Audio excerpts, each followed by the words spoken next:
Good afternoon, everyone. My name is Art Rhodes, and I want to welcome you to another version of In the Know Live from the Church of God Benefits Board. Today, we're going to be talking about the economy and how the economy impacts the local church.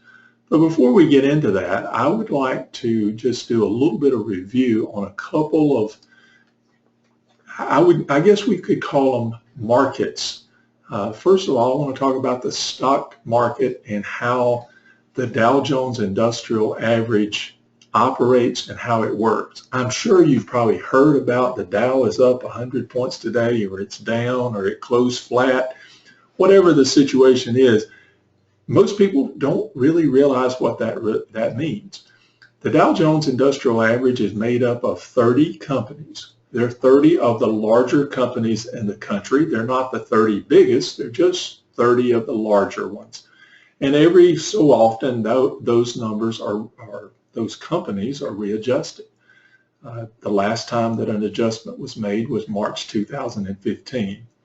But the first slide shows you how the Dow Jones has moved over the last couple of years. In 2014, you will see that the Dow was at 12,600.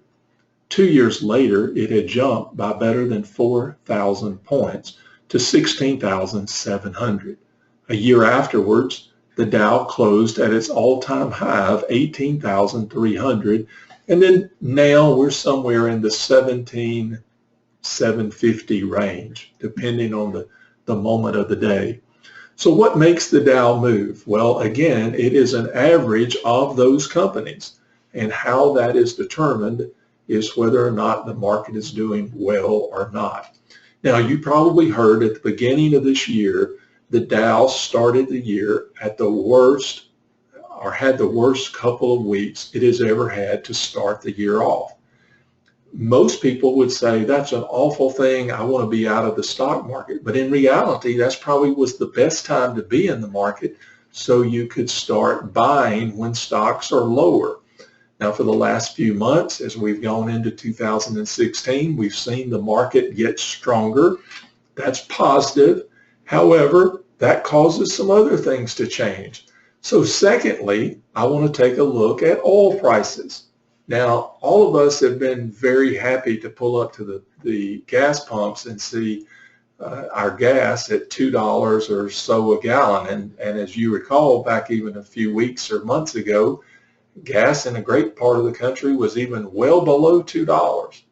Well, why is that so? Well, it's because of oil prices. And what I've given you here is what is called West Texas Intermediate Crude. And that's what most domestic oil in the U.S. is based upon.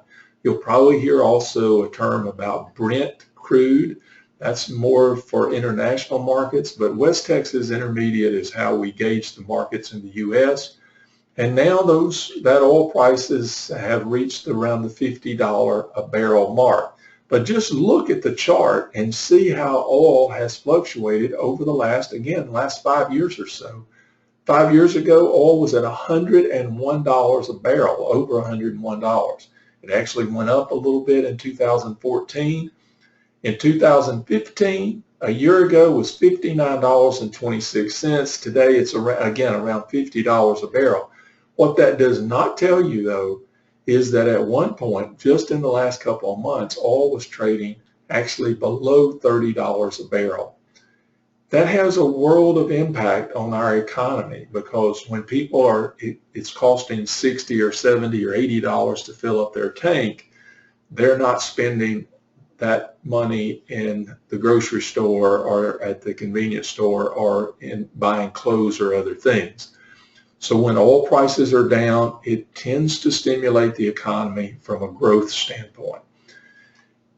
Theoretically, we would like to see oil stay about where it's at now, $50 to $60 a barrel, because what that allows, it allows our domestic production to be strong and continue. It allows us to be more self-sufficient in providing oil for our nation. The goal has always been that by 2020, we would be producing enough oil in the U.S. to take care of all of our needs. Now, whether or not that happens, we shall see. simply because as oil prices have gone down over the last couple of months and years, we have seen that a lot of domestic production has had to stop because they just couldn't afford to produce oil when it was below $30 a barrel. But again, oil is a key component, and you see the volatility in the oil prices. The third thing that I'd like to look at is the prime interest rate. And you hear a lot of talk about this, and particularly we've got some questions about where interest rates go and all that, and we'll get right to those. But the prime interest rate basically is kind of the base rate that banks offer to their very, very, very, and I emphasize that over and over again, their very, very best customers. Most people are not going to be able to get a loan at prime, and you've probably even heard some people that got loans at prime less a certain amount. But prime is kind of the baseline of what interest rates should be. Again, some examples. If we look back, go all the way back to 2000, you'll see that the prime interest rate was 9%. That means that most people were borrowing in the 10.5% range. It's generally about a percentage higher than what the prime interest rate. By 2005, 5 years later, it had dropped to 6%. By 2008, prime bottomed out at 3.25%. Now, you see on the screen in December 2015, prime gradually increased to 3.5%. And why did that happen? Well, most people say, well, the Federal Reserve made a decision and increased the prime interest rate. And that's just not the case. Now, the Federal Reserve does not control what the prime interest rate is. They control the overnight lending rate amongst banks and between the Federal Reserve and local banks. That's called the federal funds rate, but the prime interest rate very closely tracks that. You've probably heard on newscasts that the interest rate is at 0%, but then when you look at the prime, it's been at 3.25, now at 3.50 since December of last year. Well, again, the Federal Reserve does not set the prime interest rate. It sets that overnight lending rate, and the prime generally follows that. And the prime interest rate, again, is a determiner made by the largest banks in this country as to what their base rate will be. Now, you may hear also of something, we don't have a chart on it, but it's called LIBOR.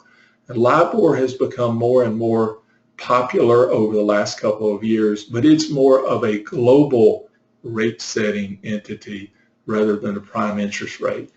So if you look at these, take these three charts as whole, what you see is there has been a world of volatility, particularly in the prime interest rate over the last 15, 16 years, but there's been a world of volatility in the stock market and in oil prices just in the last few years. That is impacting the economy. So when we started this year, in the worst couple of first weeks of the year ever for the stock market, everybody was a little concerned about where we may end up. But what we have seen now is the markets go in cycles. It's whether it's the oil markets, whether it's the stock markets, they go in cycles. So we're in the middle of a cycle now. Again, time to buy is time when the markets are down. It's the old adage of buy low, sell high. Too often what we want to do is we want to buy when the markets are going up and everybody's talking about how wonderful it is. And we're not sure that that's always, well, I can assure you it's not the best time to be investing in the markets. So how does all of this fit into the big picture of the church world? Well, I think our questions kind of gear us and steer us in that direction. And so let's jump into the questions. And I think having this little bit of foundational information, you will see that, that our questions kind of relate back to some of the things that we see here. Our first question is about interest rates. And the question is, there's been a lot of discussion about low interest rates. We just talked about that. We are looking at refinancing our church and are unsure if we should move forward now or wait for rates to go lower. Well, let's just stop right there. Rates are not going to go lower anytime soon. So if you're going to refinance, The time to do that is now. You need to start talking with your banker, talking with your financial institution. You need to make sure that your financial data for your church is up to date, current, and it reflects the reality of your church. You need to be showing your expenses, but also your income. And of course, you're going to do that in your most favorable light, but those need to be an accurate reflection of what's going on in your church. So for this person, are rates expected to go lower? Not for any time in the foreseeable future. As a matter of fact, we expect rates to go up. As I mentioned earlier, the prime interest rate did go up in December of last year. It was projected that rates would go up 4 times in 2016. So far, we have not seen a rate increase. It is expected that there may be a rate increase in June of this year, but we shall see. I think the Federal Reserve is a little bit gun shy because when they increased rates back in December, then the markets seemed to react very negatively. But right now, it seems to be that we will probably see a rate increase June or July of this year. Whether we'll see another one for the remainder of this year or multiple more increases, we probably need to wait before we make that determination, simply because from the standpoint of, I think the Federal Reserve is going to gradually increase rates, probably another 1/4 of a point to maybe, now it's 3.5, maybe to 3.75, and then step back and see what happens to the economy. So in this case, go get financed now. I think our next question is very similar to that. Are lending institutions being more lenient in their standards for making loans to churches? Our loan matures in another year or so. Should we seek refinancing now? Same advice, yes, seek refinancing now. Are lending institutions being more lenient in their lending? Probably not. Since the crash of 2007 of the financial markets, banks have been pretty stringent, and most financial institutions. So what you're going to find if you're out there looking to borrow money as a local church, you're going to find the lenders who are pure church lenders like our own. This is my selfish plug here, but we have our church lending program here at the Church of God Benefits Board as a part of our suite of services. You're going to find those lenders and those who are focused in the church lending market to be more willing to lend right now because they understand the markets hopefully better than most banks. But you'll find most of the large banks out of the church market. However, you'll still find some of your local community banks who are willing to offer loans to churches. So check out all the options. Check us out here at the Church Loan Fund, but check out your local community bank as well. We want your church to get the best deal possible. So go talk to them now. Try to get refinanced before rates move on you again. Again, a 1/4 point or 1/2 point of interest rate on a large church loan makes a world of difference, not only in your payment, but in how much you pay off over that period of the loan. Well, let's move on to a couple of other topics. We have a topic on inflation, and the question is, inflation has basically been non-existent for the past few years, and that's certainly true. Does it look like that will change anytime soon? Well, I probably need to get out my crystal ball on this one and to make a forecast, but more than likely, based upon the cyclicals of the economy over the last 100 years, more than likely we're moving into a little bit more realistic inflation number. For the last couple of years, inflation has actually been running below 2% a year, and really that drives down wages, that drives down costs. Those are good things. However, historically, inflation has run in the 3.5% to 4% range. Are we going to jump from less than 2 to 4? No, but probably what we could see is within the next 18 months or so, we could see inflation normalize more into the 3 plus or minus % range. And I think, personally, I think that would be a very good range for us to be in. It would help wage growth a little bit, but it would also make sure that we're not worried about this hyper deflation or hyperinflation. So a little bit of inflation is good, a lot is bad, of course, and none is actually as bad as a lot, if that makes sense. So this is one of my favorite questions coming up. And everybody, unless you're living under a rock, know that we're in a presidential election season. And I get asked this question multiple times. I like the way this is written, but the question is, do presidential politics really impact the economy, and what should we expect between now and the November elections? Interestingly enough, and I have really studied this over the years to try to determine, do the markets want a Republican? Do the markets want a Democrat? Do the markets fear one or the other parties? All of those things. And to be perfectly honest, I think you could go back and do a historical analysis of presidential politics and how they impact the markets. And you'll find there is not a world of difference between what happens under a Republican president versus under a Democratic president. We've had recessions under both. We've had depressions under both. The question is, what are markets looking at when they look at the presidential politics? And the big issue is this: the market makers want to know who the president is going to be. So when there is a clear-cut winner, and we know that the Democratic nominee or Republican nominee is going to be the president, or it's pretty much assumed that that's the person who's going to be there, the markets begin to normalize.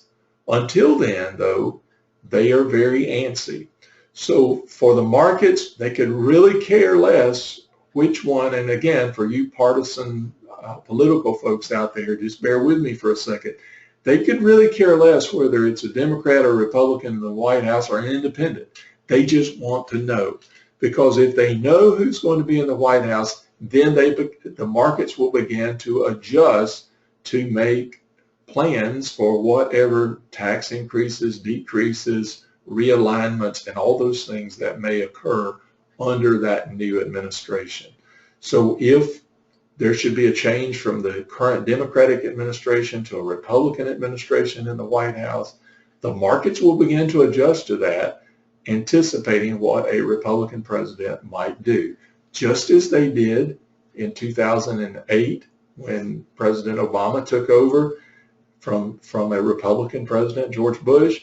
The markets began to adjust well in advance of him taking over because he was perceived to be the winner.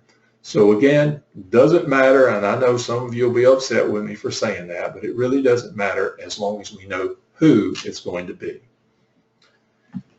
Well, let's move on, get off politics for a little bit. We're not supposed to talk about religion and politics, I guess, so let's talk about something else. Our church has been saving money for our building fund. However, the bank is paying us less than 1% on our savings. If you're getting 1 right now, you're probably getting, that's a good amount. Is there any way we can make more on these funds without taking unnecessary risk? Listen to me closely. The answer is no. And it's very clear that if you get promised more than 1 or 1.25%, you're probably taking a risk that you don't want to take in a volatile market like we're in right now. So protect your money. If these are church funds for a building fund, put it in a CD, put it in a money market account, draw your 1%, be happy with it. Now I know that you're not going to be, and I know from personal standpoint, if you've got money that you've saved for a rainy day fund or anything like that, and you're getting 0.5% on it or something, you're upset and you want to get more because you remember back when you drew 7 or 8 or 9%. But right now, during this market cycle that we're in, I would concentrate on getting a return of my money rather than a return on my money. And if you just remember that simple little phrase, a return of your money, regardless of what you're earning on it, versus a return on your money, then you're going to take a more safe and more risk-free path to saving money. Do it for both your church money as well as for your personal money. This next question is, I think, a question regarding millenniums, and we could probably spend all day talking about millenniums, but the question is, it seems as though givers in our church are more focused on making designated contributions than giving tithe and offerings. While we are happy they are giving, praise the Lord for that, it often makes it difficult to pay the regular bills of the church since those are paid out of tithe and offerings. How can we change this trend? Again, we're seeing this happen across the denomination, and not only in the Church of God, but across other churches as well. And it's a new day in giving, and I think churches have to realize that newer givers, particularly from the generation that was born prior to 2000, they are an interesting group. They want to give to causes. They don't want to give to building programs. They don't want to even pay the light bill sometimes. They want to know where their money is going, and they want accountability of where that money is going. So this is a challenge that churches should be thinking about in this new economy, and that is, how are we going to pay the bills? How are we going to pay the light bills? How are we going to pay the mortgage on the church? Because, again, most millenniums, and that generally is a broad category of people born between really around 1980 to 2000, 2005. Most of those folks, as they move into the mainstream of giving, they're not concerned about big buildings. They're not concerned about how pretty it is. They're concerned about what are we doing. And I think for church planning and budgeting purposes, you need to start thinking that those folks are now becoming a great part of your giving target group there, and you need to know that they're going to be more focused on designated contributions, giving to specific causes, than just giving tithe and offerings to let you as the church do what you'd like. That's going to be a great challenge in the years ahead. Now, the next question is kind of a little different coming from this whole economy situation, but some of you may have heard, and this is a huge impact on the economy, some of you may have heard there was an executive order issued concerning the overtime rules of who gets paid overtime, who can be exempt. And so we have a question on that. Again, it does impact the economy. It impacts your local church and the giving there. But the question is I keep hearing about these changes in the overtime rules. I've heard that those rules do not apply to churches. Is that true? And again, the answer is absolutely no, that is not true. The overtime rules, the Fair Labor Standards Act, applies to churches just as it applies to everybody else. That means that churches should be paying the minimum wage. And that minimum wage, if you live in a state that has its own minimum wage, you have to pay that wage. You can't just pay people as you please. It has to meet those Fair Labor Standards Acts. So on this overtime rule, for those of you who may not have heard about this, I have just a quick slide here that kind of explains what the overtime rules mean. To be an exempt employee, meaning that the church or any employer does not have to pay that employee overtime, the person has to be classified as either an administrative, executive, or a professional employee. Now, you just can't say this person is an administrative person. There is a requirement under the Fair Labor Standards Act of who meets each one of those criteria, but they have to be in one of those categories. So they have to be an administrative, executive, or professional. In some cases, they have to supervise people. They have to have control over more than 2 people in some cases. So you need to make sure that your person, your employee, meets one of those criteria. The second thing is, and this is the big change, that has always been there about the administrative, executive, and professional. That has been there for a number of years. But the big change is the salary amount of a person who can be classified. As after December 1 of this year, so we got a few months to get this implemented, that person who is classified as an administrative, executive, or professional employee must make more than $913 a week, or $47,786 in a year, to be able to be classified in that category. Now, you see what the substantial increase is there on the screen, up from $455 a week to the $913. So if you've got a person that's making $40,000 a week, you haven't paid them overtime in times past, they're classified as an exempt employee, and they supervise 2 or 3 people, they're an executive employee, now you're going to have to pay them overtime if they work more than 40 hours a week.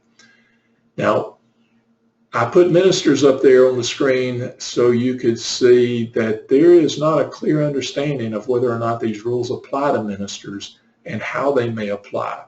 So we are still waiting on interpretation from the Department of Labor on these issues. I would encourage you to look at our website. We have a 3-page document. If you go to the resource page on our website, go to forms. In the first most frequently accessed forms, you'll see an article on this topic where we go into great detail about that. So I just wanted to make you aware of it. It does impact the economy. I want you to see that article, so take a look at it for more information, and we'll update you as we know more about whether or not this rule applies to ministers. Previously, ministers have been exempt. We think that's the case now. However, the rules say very specifically that there are no exemptions. So we're waiting to see if the ministerial exemption applies or does not apply. But enough on that. Let me just talk about, as we wind up our time together today, let's talk about some things about the economy that I think you need to remember from our discussion. So I want to go through 10 things. These are kind of the top 10 things. We could do a countdown, I guess, but we'll start at 1 and we'll go up. Number 1, no one knows what is going to happen today, next week, or next year. So when you hear all of the prognosticators on TV and radio and they're sending out their newsletters, they're guessing just like everybody else. Nobody has that crystal ball. Number 2, market timing never works. It may work for one day, but the next day you'll get slammed. So if you're moving your own personal finances around trying to time the market, you're going to get burned, I promise you. Number 3, your investment statement that you get from the benefits board or some other provider, or from your bank if you've got church funds invested, shows a paper loss in down markets. But if you move or withdraw those funds, that paper loss becomes a real loss. Just remember that. You leave the money in there, next month it may be a gain. Number 4, you may want to consider reallocating your investments now, either personally or for the church, because now may not be the time to be taking a great risk. Number 5, the economy may be tight right now. It is, but continue to set aside funds, either into your reserve account for your church or to your personal account, because now is a good time to be buying, even when markets are struggling some. Number 6, while the investment markets remain volatile, which is kind of where we're at, we talked about earlier, consider paying down debt. Pay those debt obligations and stick to your budget. This is the time to do that. Number 7, boy, this is a tough one. Remember that your home or your church is not an ATM machine. A lot of you are using lines of credit, and you need to realize that your value could go down. 2008, we saw that very drastically. Number 8, do not even consider investing as a church or as an individual until you have a reserve of at least 6 months set aside for emergencies. They will come. Number 9, you are too late to chase last month's or last year's top performers. Those horses have already left the gate. Look to the future, not to the past. Those are good indicators, but look to the future. And then number 10, if it sounds too good to be true, it is. It always is. So don't believe those wonderful investment opportunities that you get from Nigeria. Those people are trying to take your money. It is not a good investment. Throw them away, burn them, don't respond, call the FBI. Those are sham operations. Okay, those are our 10 things to remember. We're at the end of our time together today. I want to point out that our next webinar will be on August the 4th, Thursday afternoon, August the 4th, 2 o'clock in the afternoon. We hope you will join us then.